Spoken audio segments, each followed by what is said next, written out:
आराध्य देव के श्री चरणों में सत सत नमन।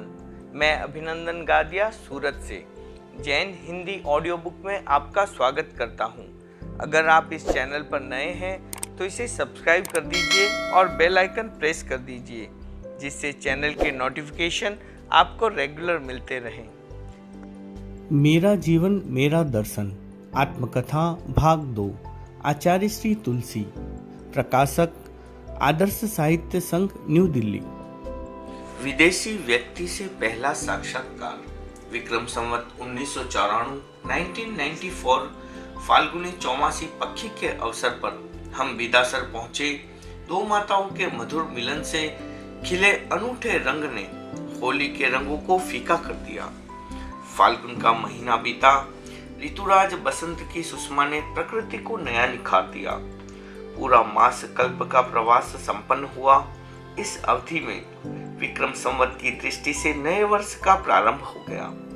रामनवमी, दशहरा आदि लौकिक पर्वों के बाद जैन धर्म का विशेष पर्व महावीर जयंती, अध्यात्म के शिखर पुरुष भगवान महावीर का जन्मदिन। चैत्र शुक्ला त्रयोदशी का मंगल प्रभात। बिना किसी पूर्व सूचना के एक विदेशी व्यक्ति मेरे सामने आकर खड़ा हो गया।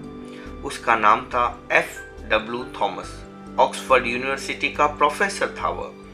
न कोई परिचय, न कोई संपर्क सूत्र। अचानक उसे सामने पाकर आश्चर्य हुआ। थॉमस जैन दर्शन का अच्छा विद्वान था, संस्कृत भाषा जानता था और प्राकृत में अच्छी अभिरुचि रखता था। जैन सिद्धांतों का गंभीर जिज्ञासु था। संवेगी आचार्य धर्म विजय जी, इंद्र विजय जी आदि के साथ उसका घनिष्ठ परिचय था। तेरापंथ के बारे में उसे कोई जानकारी नहीं थी। उसका प्रथम संपर्क किसके साथ हुआ, उसको हमारे पास आने की प्रेरणा किसने दी, किस स्रोत से उसे हमारा परिचय मिला इत्यादि प्रश्न उस क्षण अनुत्तरित रहे। बाद में पता लगा कि सुकरण दसानी ने उसके साथ पत्र व्यवहार किया था। पत्रों के माध्यम से उसे प्रेरणा मिली। वह ब्रिटेन से चलकर भारत पहुंचा और हमें खोजता खोजता बिदासर पहुंच गया। बिदासर एक ऐसा कस्बा है जहां न ट्रेन आती है और न प्लेन। उस समय तो वहां सड़क भी नहीं थी, न पूरे पानी की सुविधा और न होटल की सुविधा। चारों ओर रेतीले टीबे, धूल भरी आंधियों का मौसम। वहां वही रह सकता है जो उस वातावरण में रहने का अभ्यस्त हो। नया आदमी तो आधे घंटे में बेचैन हो उठता है, किंतु विदेशी लोगों की एक बड़ी विशेषता यह है कि वे अपने लक्ष्य के प्रति सर्वात्मना समर्पित रहते हैं। लक्ष्य प्राप्ति के लिए उन्हें कुछ भी करना या सहना पड़े, वे पीछे नहीं हटते। भारतीय लोग अनुकरण प्रधान होते हैं। विदेशी लोगों की गतिविधियों का अनुकरण करने में अपना गौरव समझते हैं। इन लोगों की वेशभूषा में कोट, पैंट, टाई, टॉप आदि अपना लिए। खान पान की पद्धति में टेबल कुर्सी, चम्मच कांटा आदि स्वीकार कर लिए, किंतु उनकी शोध करने तथा लक्ष्य तक पहुंचने के लिए जीवन खपाने की मनोवृत्ति को स्वीकार नहीं किया। डॉक्टर थॉमस बहुत सारी जिज्ञासाएं लेकर आया था। हम उनको समाहित करने के लिए प्रस्तुत थे, पर समस्या भी भाषा की। वह हिंदी नहीं जानता था और हम अंग्रेजी नहीं जानते थे। ऐसी स्थिति में वार्तालाप का दरवाजा कैसे खुलता? सुविधा एक ही थी, वह संस्कृत का विद्वान था। संस्कृत समझता ही नहीं, बोलता भी था। हमने संस्कृत में बात शुरू की। उसने कहा, मैं जैन दर्शन के बारे में जिज्ञासु हूँ। इस विषय में आपसे कुछ जानना चाहता हूँ। हमारी सहमति पाकर उसने कुछ प्रश्न किए। वे प्रश्न और उनके संक्षिप्त उत्तर यहाँ दिए जा रहे हैं। प्रश्न: जैन धर्म क्या है? उत्तर: जैन धर्म अध्यात्म धर्म है। इसे ज्ञानियों या विजेताओं का धर्म कहा जा सकता है। इसका सीधा संबंध जीवन की पवित्रता से है। दूसरा प्रश्न: जैन धर्म के कितने संप्रदाय हैं? उत्तर: मुख्य रूप से दिगंबर और श्वेतांबर, ये दो संप्रदाय हैं। इन दोनों की कई शाखाएं हो गई हैं। तीसरा प्रश्न: जैन धर्म की मौलिक मान्यताएं क्या हैं? उत्तर: प्रत्येक आत्मा की स्वतंत्र सत्ता है। आत्मा परमात्मा बन सकती है। कर्मों का कर्ता और भोक्ता आत्मा है। पुनर्जन्म और पूर्व जन्म है। इस सृष्टि का कोई कर्ता नहीं। यह अनादिकाल से और अनंत काल तक रहेगी। अगला प्रश्न: तेरा पंथ क्या है? उत्तर: जैन धर्म के श्वेतांबर संप्रदाय में आगे चलकर दो परंपराएं विकसित हुई, मूर्ति पूजक और अमूर्ति पूजक। अमूर्ति पूजक परंपरा में एक तेरापंथ संप्रदाय भी है। आचार्य भिक्षु ने तेरापंथ का प्रवर्तमान किया। विचार और आचार के क्षेत्र में उनका अपना मौलिक चिंतन था। उसी के आधार पर विक्रम की 19वीं सदी के प्रारंभ में एक धर्म क्रांति हुई। उसी का फलित है तेरापंथ। डॉक्टर थॉमस ने तेरापंथ के बारे में अनेक प्रश्न पूछे। हमने ऐतिहासिक, सैद्धांतिक और संघीय परिप्रेक्ष्य में उनको समाहित किया। उक्त वार्तालाप केवल संस्कृत भाषा में ही नहीं हुआ, राजस्थानी और अंग्रेजी में भी हुआ। डॉक्टर थॉमस अंग्रेजी में बोलता और हम राजस्थानी में। उस समय भाषानुवाद का काम मुख्य रूप में सुबकरण दसानी ने किया। अंग्रेजी भाषा पर पूरा अधिकार और जैन संस्कृति का अच्छा ज्ञान होने से वह हमारी बात को सही रूप में प्रस्तुति दे सका। सुजानगढ़ के एक श्रावक धनराज जी सिंघी वहां उपस्थित थे। वे भी अंग्रेजी के अच्छे जानकार थे। उनका भी सहज उपयोग हो गया। सुजानगढ़ के ही एक अन्य वरिष्ठ श्रावक दानचंद जी चोपड़ा उस समय उपासना के लिए बिदासर आए हुए थे। उन दिनों सुजानगढ़ में आगंतुक यात्रियों की व्यवस्था वे संभालते थे। डॉक्टर थॉमस की आवास व्यवस्था में भी वे पूरे सक्रिय रहे। डॉक्टर थॉमस की जिज्ञासाओं का कोई और छोर नहीं था। वह एक के बाद एक प्रश्न पूछता जा रहा था। मैं भी चाहता था कि उसके प्रत्येक प्रश्न का जवाब दूं, किंतु समय की सीमा थी, इसलिए एक बार बातचीत को समेटा। डॉक्टर थॉमस ने उपस्थित जनसमूह के बीच अपने विचार रखते हुए कहा, मैं कई बार भारत आया, बंबई और अहमदाबाद में अनेक बार जैन आचार्यों और साधुओं से मिला, पर तेरापंथ के बारे में मैंने कुछ नहीं सुना। तेरापंथ के आचार्य से साक्षात्कार का यह प्रथम मौका है। मैंने थोड़े से समय में बहुत बातें जानी। तेरापंथ का संगठन, इसकी मर्यादा, व्यवस्था, गहरी आचार निष्ठा और एक नेतृत्व की बात ने मुझे बहुत प्रभावित किया है। एक 22-23 वर्ष का आचार्य पूरे धर्म संघ पर अनुशासन करता है, अच्छे ढंग से उसका संचालन करता है। यह सब देखकर तो मैं अभिभूत हो गया। मासकल्प का प्रवास पूरा हो जाने के कारण हमें उसी दिन बिदासर से विहार करना था। वार्तालाप में विलंब हो जाने से हमने उस दिन का पड़ाव निकटवर्ती गांव बेनाथा में रखा। बेनाथा ऐसा गांव जहां पक्के मकान तो क्या पूरे झोपड़े भी नहीं थे। हम वहां पहुंचे। डॉक्टर थॉमस भी बिदासर में मातृश्री छोगा जी, वदना जी आदि साधुओं के दर्शन कर बेनाथा आ गया। दानचंद जी चोपड़ा ने उससे कहा, यहाँ आपके रहने का योग्य स्थान नहीं है। पास ही छापर में बीकानेर दरबार की कोठी है, आपके ठहरने की व्यवस्था वहां करा देते हैं। डॉक्टर थॉमस बोला, मैं और कहीं नहीं जाऊंगा, मुझे तो यहीं रहना है। चोपड़ा जी ने कहा, यहाँ कोई झोपड़ा भी नहीं है, आप कहाँ ठहरेंगे? थॉमस बोला, झोपड़ा नहीं तो कोई बात नहीं, मेरे लिए एक तंबू तान दो। उसकी इच्छा के अनुसार वहां एक तंबू तान दिया गया। उसमें कुर्सी पर बैठकर वह नोट्स लेने लगा। सहसा आंधी आई, तंबू उखड़ने लगा। वह बोला, अरे ये तो जा रहा है, इसे पकड़ कर रखो, मैं अभी लिख रहा हूँ। मेरा दिमाग काम कर रहा है, मेरे काम में डिस्टर्ब मत होने दो। 4 व्यक्तियों ने तंबू को पकड़कर आंधी में उखड़ने से बचाया। डॉक्टर थॉमस तन्मयता के साथ लिखता रहा। ऐसे धुनी व्यक्ति ही कठिन परिस्थितियों में काम कर सकते हैं।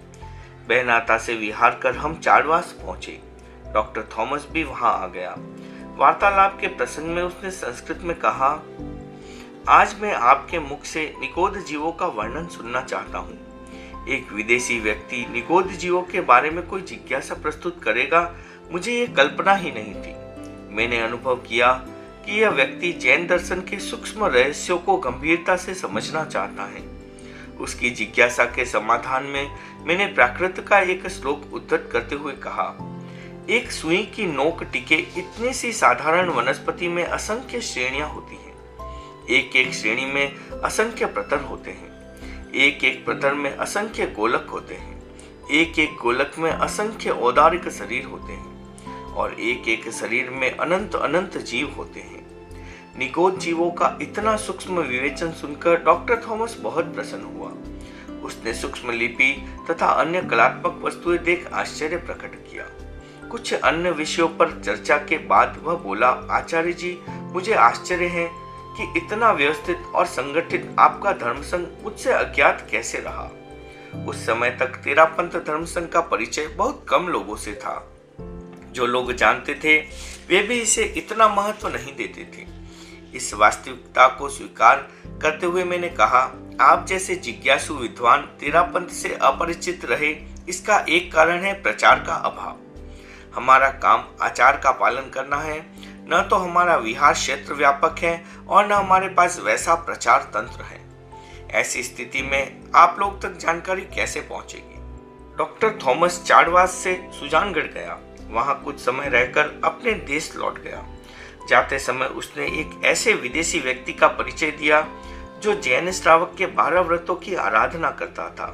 वह व्यक्ति था इंग्लैंड निवासी हर्बर्ट वॉरेन, जो 12 व्रती श्रावक का जीवन जी रहा था। 12 व्रती विदेशी विद्वान। बिदासर से सुजानगढ़ तक की यात्रा क्षेत्रफल की दृष्टि से छोटी, किंतु एक नए इतिहास का सर्जन होने से महत्वपूर्ण।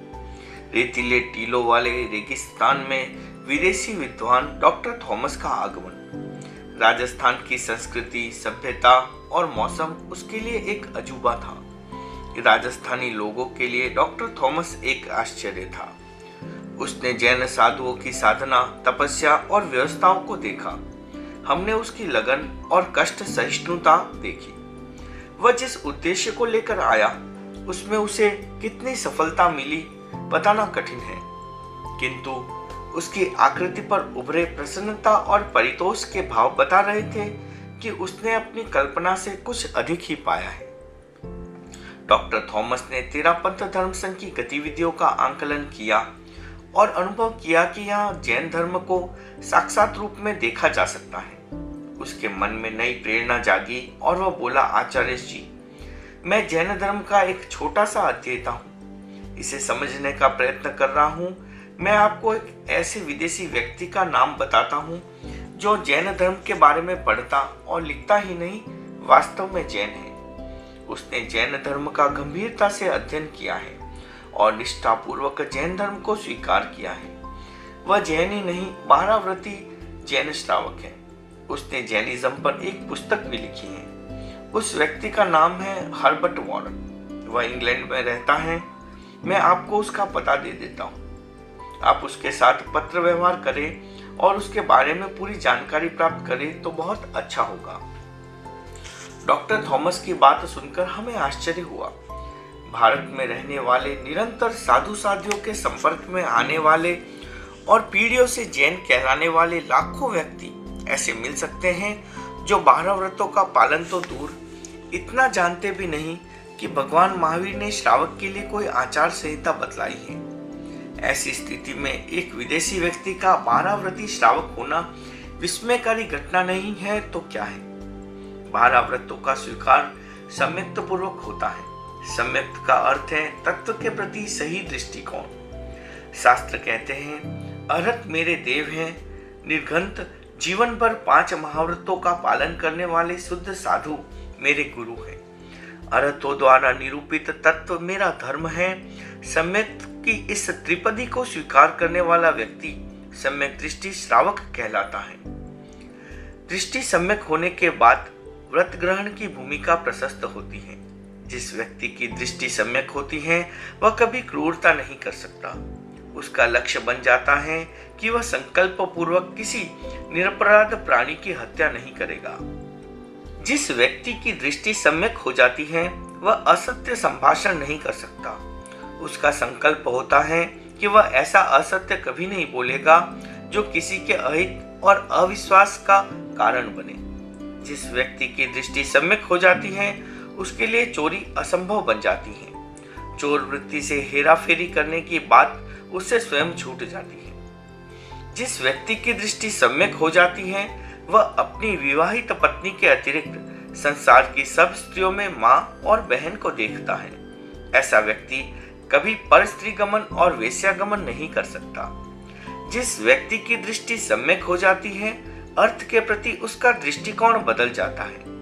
ऐसा व्यक्ति अनैतिक तरीकों से अर्थ का अर्जन और उसका असमित संग्रह नहीं कर सकता। साधु के 5 महाव्रतों की तरह श्रावक के लिए ये 5 अनुव्रत होते हैं। इसके अतिरिक्त 3 गुणव्रत और 4 शिक्षाव्रत। 7 व्रत और होते हैं। 5 अणुव्रत और 7 अन्य व्रत, कुल मिलाकर श्रावक के 12 व्रत हो जाते हैं। छठे व्रत में श्रावक अनावश्यक यातायात का परिहार करता है। 7वें व्रत में व्यक्तिगत उपभोग परिभोग की सीमा की जाती है। 8वें व्रत में अनर्थ हिंसा से विरत रहने का संकल्प होता है। 9वें व्रत में प्रतिदिन कम से कम 1 मुहूर्त 48 मिनट के लिए सामायिक की साधना की जाती है। 9 व्रत जीवन भर के लिए होते हैं। 10वें व्रत का नाम है देशावकाशिक। इसमें पूर्ववर्ती व्रतों को कुछ समय के लिए और अधिक संकुचित किया जाता है। 11वें व्रत में प्रतिवर्ष कम से कम 1 दिन रात उपवास पूर्वक औसत की आराधना की जाती है। 12वें व्रत का नाम है यथासंविभाग। अपने लिए तैयार भोजन, पानी, वस्त्र, मकान, पट, औषधि आदि वस्तुओं का कुछ हिस्सा शुद्ध साधुओं को देने से इस व्रत का पालन होता है। डॉक्टर थॉमस के साथ हर्बर्ट वॉरेन के संबंध में हुई बातचीत के समय शुभकरण दसानी भी वहां उपस्थित था। उसने वार्तालाप के उस सूत्र को पकड़ा और वॉरेन के साथ पत्र व्यवहार शुरू किया। जैन धर्म और 12 व्रतों के संदर्भ में पूछताछ करने पर उसने स्वयं द्वारा लिखित पुस्तक यहाँ भेजी और यह स्वीकार किया कि वह जैन है, पूर्ण रूप से शाकाहारी है और समझपूर्वक 12 व्रतों का पालन कर रहा है। 11 व्रतों का पालन व्यक्ति सापेक्ष है। वह कहीं भी रहता हुआ उनकी आराधना कर सकता है, पर 12वें व्रत का संबंध साधु साध्वियों से जुड़ा हुआ है। जहां उनसे संपर्क ही न हो वहां 12वें व्रत का पालन कैसे होता है? यह प्रश्न वॉरेन से पूछा गया। वॉरेन ने उक्त प्रश्न के उत्तर में लिखा, आपका प्रश्न उचित है। मैं इंग्लैंड में रहता हूँ। यहाँ साधु साध्वियों के सुयोग की कल्पना भी कठिन है। फिर भी मैं अपनी दृष्टि से 12वें व्रत का पालन कर रहा हूँ। मैं जब भोजन करने बैठता हूँ तो साधुओं को भाववंदन कर आंखें मूंद कर मन ही मन कहता हूँ, गुरु महाराज आप कृपा कर पधारे, मेरे हाथ से कुछ ले और मुझे कृतार्थ करें। कुछ क्षणों का ये चिंतन मुझे ऐसा एहसास कराता है कि मेरे 12वें व्रत की आराधना हो रही है। हमने वॉरेन द्वारा प्रेषित पुस्तक को देखा। आकार में छोटी पर सारपूर्ण पुस्तक देखकर लगा कि वह जैन सिद्धांतों का अच्छा ज्ञाता है।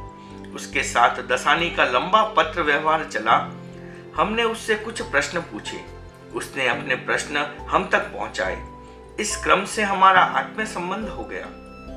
इसी सिलसिले में उसने एक प्रश्न उपस्थित किया। जैन धर्म में आत्मा अमूर्त है, अरूप है और कर्म परमाणु मूर्त है, रूपवान है। जैन दर्शन की मान्यता है कि आत्मा कर्म परमाणु से आबद्ध है। मेरी जिज्ञासा है कि अमूर्त के साथ मूर्त का संबंध कैसे होता है। सामान्यतः उक्त प्रश्न जटिल है, पर जैन दर्शन का तलस्पर्शी अध्ययन हो तो इसका उत्तर बहुत सरलता से दिया जा सकता है। जीव अरूपी और कर्म रूपी, यह बात जैन धर्म के विद्यार्थियों को प्राथमिक ज्ञान के स्तर पर सिखा दी जाती है, किंतु इनके संबंध की प्रक्रिया पर विस्तृत विवेचन नहीं किया जाता। तब तक हमारे सामने उस प्रकार के प्रश्न आए भी नहीं थे। इसलिए यौक्तिक ढंग से प्रश्न के समाधान में थोड़ी सी कठिनाई का अनुभव हुआ। हमने तत्कालीन साधुओं के सामने संक्षिप्त सी चर्चा कर उस प्रश्न के उत्तर में कहा, आकाश अमूर्त होता है और हम सब मूर्त हैं। जैसे अमूर्त में मूर्त रहते हैं, वैसे ही अमूर्त आत्मा और मूर्त कर्म परमाणुओं का संबंध हो जाता है।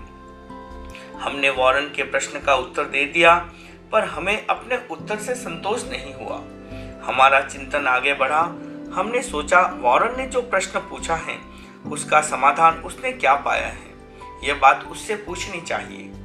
दसानी जी ने हमारे विचार वॉरेन तक पहुंचा दिए। उक्त संदर्भ में उसने लिखा, मेरी समझ के अनुसार जैन दर्शन में आत्मा के 2 प्रकार हैं, बद्ध और मुक्त। संसारी आत्मा बद्ध है और सिद्ध आत्मा मुक्त है। संसारी आत्मा बद्ध है, कर्म पुद्गलों से बंधी हुई है, वह अमूर्त नहीं हो सकती। सिद्ध आत्मा के किसी प्रकार का बंधन नहीं होता। आत्मा बद्ध कब से है, यह एक भिन्न प्रश्न है, पर बद्ध होने के कारण संसारी आत्मा एक दृष्टि से अमूर्त नहीं है। निष्कर्ष यह निकलता है कि संसारी आत्मा और कर्म परमाणुओं का संबंध अमूर्त और मूर्त का संबंध नहीं है। यह मूर्त के साथ मूर्त का संबंध है, इसलिए इसमें जटिलता वाली कोई बात नहीं होनी चाहिए। वॉरेन की बात तर्कसंगत और सही प्रतीत हुई। हमने उसकी समझ को उचित बताया और उस पर पूरा बल दिया। प्रश्नोत्तर का क्रम आगे से आगे चलता रहा। साक्षात मिलन न होने पर भी विचारों से हम बहुत निकट हो गए। कई प्रश्नों पर नए परिप्रेक्ष्य में सोचने और समझने का अवसर मिला। सबसे बड़ा लाभ यह हुआ कि इस प्रसंग से हमें जैन दर्शन के गंभीर ग्रंथों के अध्ययन की प्रेरणा मिली। हमारे अध्ययन की दिशा बदली। आज हमारे संघ में दार्शनिक दृष्टियां जितनी स्पष्ट हुई हैं, उनकी पृष्ठभूमि में अन्य निमित्तों के साथ हर्बर्ट वॉरेन भी एक बड़ा निमित्त बना है। यह बात मैं निसंकोच रूप में स्वीकार करता हूँ। 2 अंतरंग प्रसंग। हमारे धर्म संघ के वरिष्ठ और अनुभवी संत थे मुनि मगनलाल जी। वे मेरे पास बहुत कम आते और बहुत कम बोलते। उन्हें कोई आवश्यक बात करनी होती तो बहुत कम शब्दों में करते। घंटों में कहीं जाने वाली बात को मिनटों में समेट लेते। संघीय नीति के संदर्भ में कभी कोई चर्चा होती तो वे संक्षेप में अपने निर्णायक विचार बता देते। उनका मुख्य काम था जनता की संभाल। इस काम में वे पूरा समय लगाते, एक एक व्यक्ति में संघीय आस्था के भाव भरते, सबकी समस्याएं सुनते और अपनी सीमा में समाधान भी देते। संघ की समाचार एजेंसी उनके पास थी। देश भर से जितने पत्र आते सब उनके पास पहुंचते। वे सब पत्र पढ़ते और एक निर्धारित समय पर मेरे पास आते। आवश्यक पत्र सुनाते, पूछने की बात पूछते और पत्र व्यवहार करने वाले श्रावकों को बता देते। किसी क्षेत्र विशेष में या साधु साधियों के पास कोई संवाद पहुंचाना आवश्यक होता, वह उनके माध्यम से पहुंचता।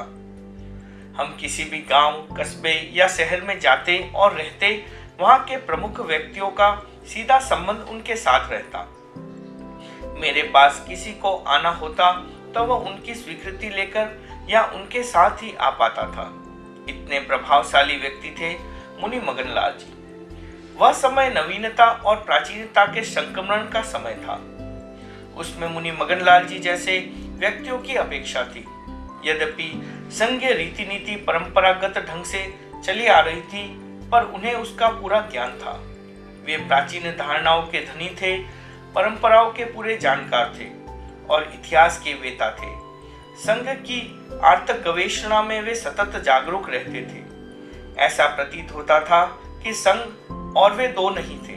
संघ के साथ उनका अद्वैत देखकर ऐसा लगता था कि उनका अपना कुछ था ही नहीं। वे संघ से लेते कम और देते अधिक थे। मोहनलाल जी खटेर उनके बारे में कहा करते थे, मगनलाल जी स्वामी पक्के खरीदार हैं। सबकी बातें लेते रहते हैं, अपने पेट की बात नहीं निकालते। 10 बात सुनते हैं तब कहीं एक बात बोलते हैं। इनके पास जो भी आता है उसे अपना बनाकर उससे पूरी जानकारी ले लेते हैं। श्रावक समाज में मुनि मगनलाल जी का बहुत प्रभाव था। बड़े बड़े श्रावक उनकी दृष्टि को देखते रहते थे। वे भी समाज पर गहरी नजर रखते थे। कौन श्रावक कहाँ गलत काम कर रहा है, कौन सट्टा कर रहा है, कौन बिना मतलब नुकसान उठा रहा है, कौन थोड़ी सी संपत्ति पाकर गर्वोन्नत हो रहा है, इत्यादि बातों की पूरी जानकारी के आधार पर वे संबंध व्यक्तियों के कान खींचते रहते थे। किसी भी व्यक्ति को बहुत कठोर शब्दों में कुछ कहना उनकी प्रकृति नहीं थी। वे अपनी सीमा में बोलते, पर सामने वाले पर इतना प्रभाव छोड़ते कि वह उनकी बात टाल नहीं पाता। कुल मिलाकर यह माना जा सकता है कि वे एक बेमिसाल व्यक्ति थे। उनकी तुलना में खड़ा होने वाला कोई दूसरा व्यक्ति मुझे आज तक नहीं मिला। भ्रांति का निराकरण। मुनि मगनलाल जी एक दिन मेरे पास आकर बोले, आपने साध्वियों की व्यवस्था का दायित्व साध्वी जमकू जी को सौंपा है। आपकी संसार पक्ष या बहन साध्वी लाडा जी का उसमें हस्तक्षेप होता है, यह कहाँ तक उचित है? मैंने तत्काल कहा, यदि ऐसा होता है तो सर्वथा अनुचित है। उनका कोई अधिकार नहीं है, उनकी कोई जिम्मेवारी नहीं है, ऐसा कभी नहीं होना चाहिए। मुनि मगन, वस्तु स्थिति क्या है मैं नहीं कह सकता, मैंने ऐसा सुना है। मेरे पास आज पहली बार ऐसी बात आई है। लाडा जी हो या और कोई, मैं अनुचित कार्य को बर्दाश्त नहीं कर सकता। वस्तु स्थिति का पता लगाने के लिए क्या करना चाहिए? मुनि मगन, आप साध्वी जमकू जी से जानकारी कर सकते हैं। मैं सीधा उनसे कुछ पूछूंगा तो संभव है वे बताने में संकोच करें। मैं किसी माध्यम से स्थिति का आंकलन करना चाहता हूँ। मुनि मगन, आप जैसा उचित समझे वैसा ही करने की कृपा करें। यह काम मैं आप पर छोड़ता हूँ। आप सबके विश्वस्त हैं। साध्वी जमकू जी आपके सामने सही स्थिति बताने में संकोच नहीं करेगी। आप उन्हें बुलाएं और विश्वास में लेकर सारी बात पूछ लें।